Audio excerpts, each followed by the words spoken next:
fullness of the time.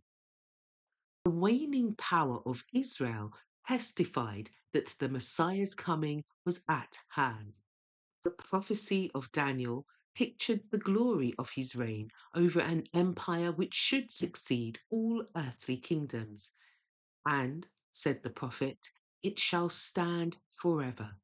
Daniel chapter 2, verse 44.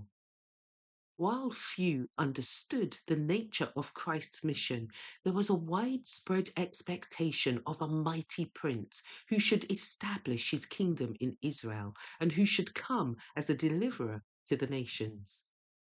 The fullness of the time had come.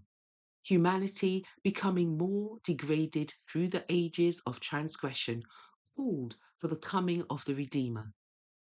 Satan had been working to make the gulf deep and impassable between earth and heaven. By his falsehoods, he had emboldened men in sin. It was his purpose to wear out the forbearance of God and to extinguish his love for man, so that he would abandon the world to satanic jurisdiction. Satan was seeking to shut out from men a knowledge of God, to turn their attention from the temple of God and to establish his own kingdom. His strife for supremacy had seemed to be almost wholly successful. It is true that in every generation God had his agencies. Even among the heathen men, there were men through whom Christ was working to uplift the people from their sin and degradation. But these men were despised and hated. Many of them suffered a violent death. The dark shadow that Satan had cast over the world grew deeper and deeper. Through heathenism, Satan had for the ages turned men away from God. But he won his great triumph in perverting the faith of Israel.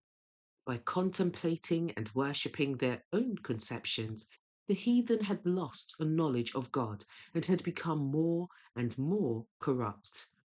So it was with Israel. The principle that man can save himself by his own works lay at the foundation of every heathen religion. It had now become the principle of the Jewish religion. Satan had implanted this principle. Wherever it is held, men have had no barrier against sin. The message of salvation is communicated to men through human agencies, but the Jews had sought to make a monopoly of the truth, which is eternal life. They had hoarded the living manna, and it had turned to corruption. The religion which they tried to shut up to themselves became an offense. They robbed God of his glory and defrauded the world by a counterfeit of the gospel.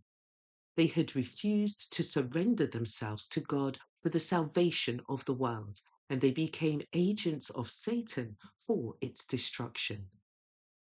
The people whom God had called to be the pillar and ground of the truth had become misrepresentatives of Satan. They were doing the work that he desired them to do, taking a course to misrepresent the character of God and cause the world to look upon him as a tyrant.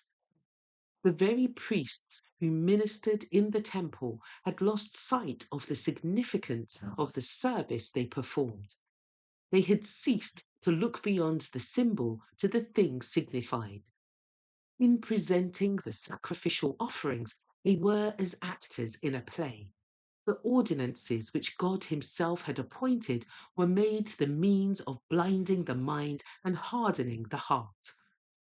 God could do no more for man through these channels. The whole system must be swept away.